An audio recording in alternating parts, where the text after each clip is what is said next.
Hello and welcome everyone. Today's topic of discussion is NMR spectroscopy. Uh, these are the contents of today's presentation: introduction, instrumentation, that is working model, aspects of an NMR, applications, and the references. Why we need to study the spectroscopy, or what is the role of what spectroscopy nowadays? Whenever a compound is synthesized, particularly in laboratory or obtained from any natural source, it should be separated and purified first. After the purification and the separation, the compound should be characterized.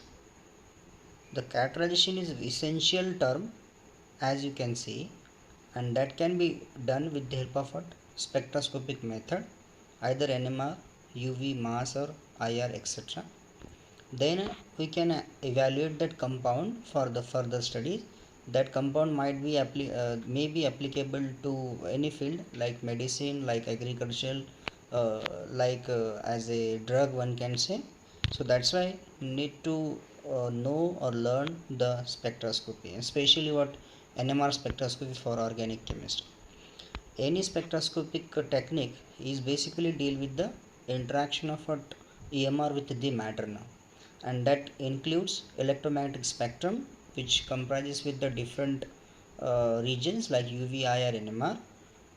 Their radiations, as you know that the radiations are nothing but the wave-like character, and lastly what the actual phenomena, that is called the absorption of light. So what exactly happen when the radiations are interacted with the any sample that undergo some kind of absorption, and due to that results we can study, or we can know the what actual structure which is present in an unknown compound. So the spectroscopy is utilized the radiations interacted with the matter, and that we can know the actual structure of the compound.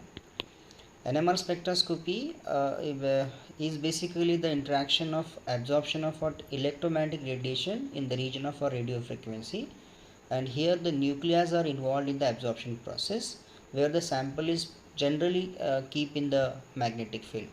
It was first experimentally observed by Bloch and Purcell in 1946 and won the Nobel Prize. And from that, the technique is widely used, and mostly one can say the routine technique for the analytical methods. So that can be used to that can be used to, one can say, evaluate the structures, okay, the unknown properties, and let's example for large molecule also. So NMR is routinely and widely used as preferred the technique. In NMR spectroscopy, the four important aspects are there. One is nuclear spin, that is very essential, magnetic resonance, the spectrophotometer, and we have to understand the spectra now. So nuclear magnetic resonance spectroscopy, it deal with the nuclear spin, that is the nuclear spin quantum number I, that can be find with the help of in general way we can find with the help of the atomic and mass number. It should be odd. So in the absence of any nuclei, in absence of any magnetic field, the nuclei are oriented in a random position, but when you apply the magnetic field, it uh, it, one can say, align or opposed to, it takes such a orientation, so they can align or as well as they can be opposed to the applied magnetic field. So here the NMR spectroscopy, one can say, deal with the nuclei which having I value non-zero. So there is no direct experimental method to find the I value. By, one can say, we can easily predict on the basis of their atomic and mass number. Now these are the common example where H1, C13, N15 or N14, F19 and F31, P31. Now how this NMR is work now? So basically, a sample is put in the magnetic field, so and that magnet will provide the magnetic field, and there will be separation of what energy levels. As we can see, the red and blue spins, it previously they are in a random orientation, but when you apply the magnetic field, they becomes they are separate each other. That's called the separation of energy levels. And now we can provide the radio frequency from the RF generator, it undergo the resonance, and resonance undergo, there is a flipping of nuclei from E alpha level toward the E beta level, and then it will further proceed to the amplifications, and then it converts into the it detect the how much absorption is there, and finally it leads toward the spectrum, that is called the recorder. So there is a one sweep generator in the instrument that can be changes the radio frequency or the magnetic field strength, whatever we needed. This is another one can showing here. So as per the field strength increases, the separation of E alpha and E beta also at the decreases now. So here E alpha always align with the magnetic field, while E beta is opposed toward the magnetic field now. So we can see the previously the energy levels are in a random orientation, but when you applied magnetic field, so they becomes oriented in such a way that one is aligning and one is opposed to the magnetic field.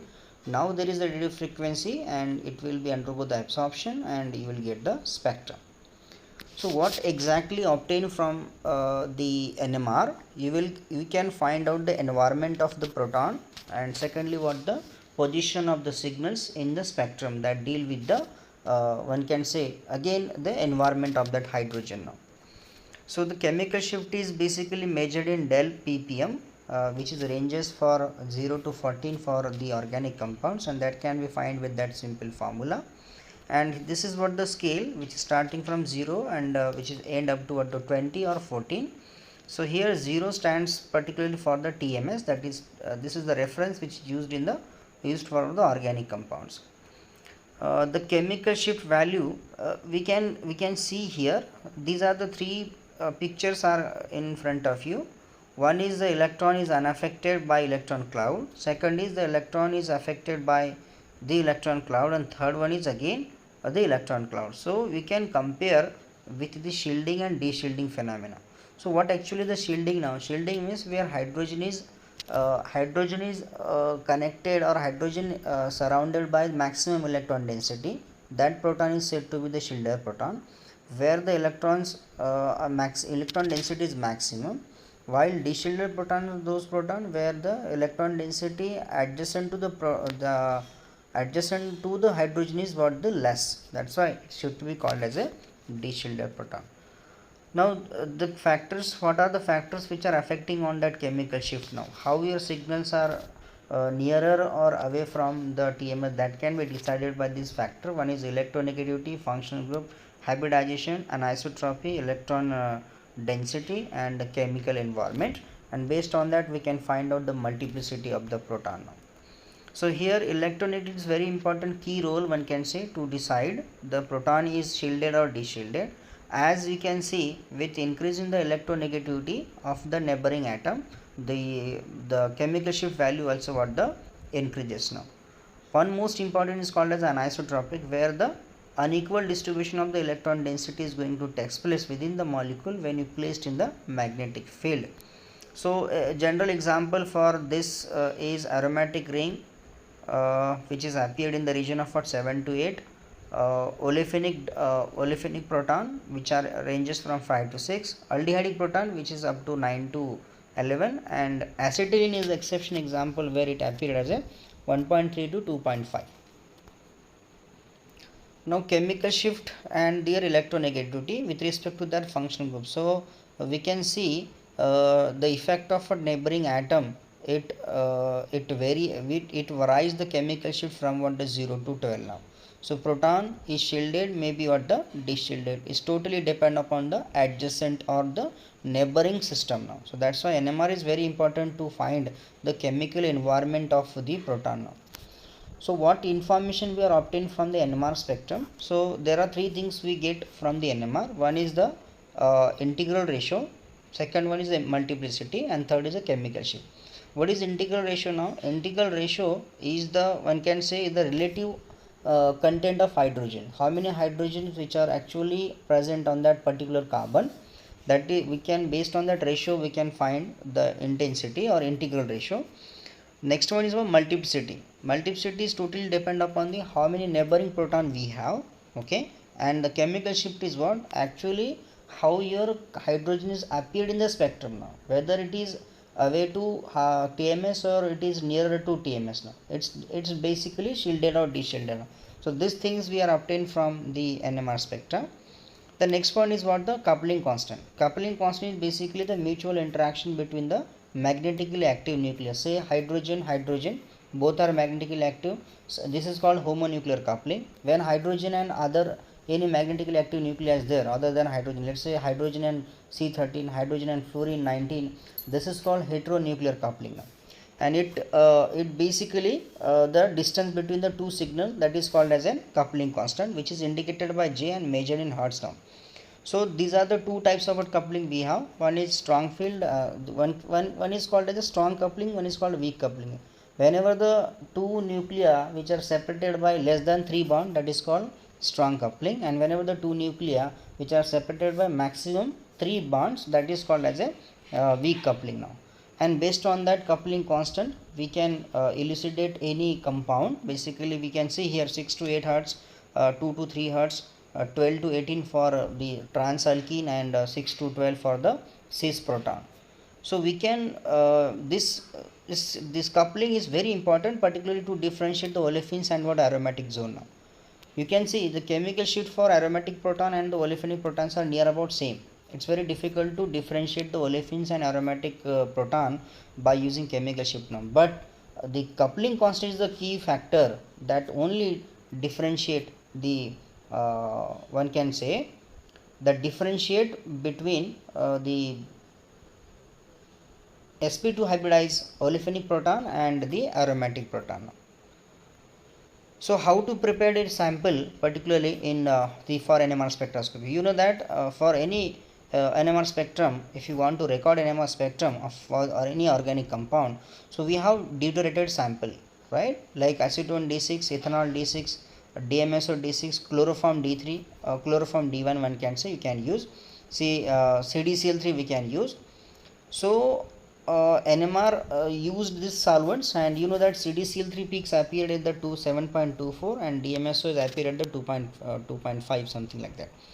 Now you can see the NMR tube which is mentioned on the slide, and you need 0.5 ml of deuterated solvent, and you need 10 mg of sample for proton NMR and 100 mg of sample for the C13 NMR. Why it is so? Why need 100 for the C13? Because the sensitivity or the one can say the abundance of C13 is 1.1% only. That's why we need a maximum amount of the sample now.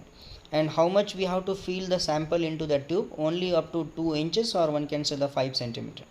So how to clean that tube now? So we can rinse that solvent whatever we are using, either we can rinse with the acetone. This is the sample preparation, and after the preparing sample you know about your working model, and you can just keep or put that NMR tube into the sample holder now.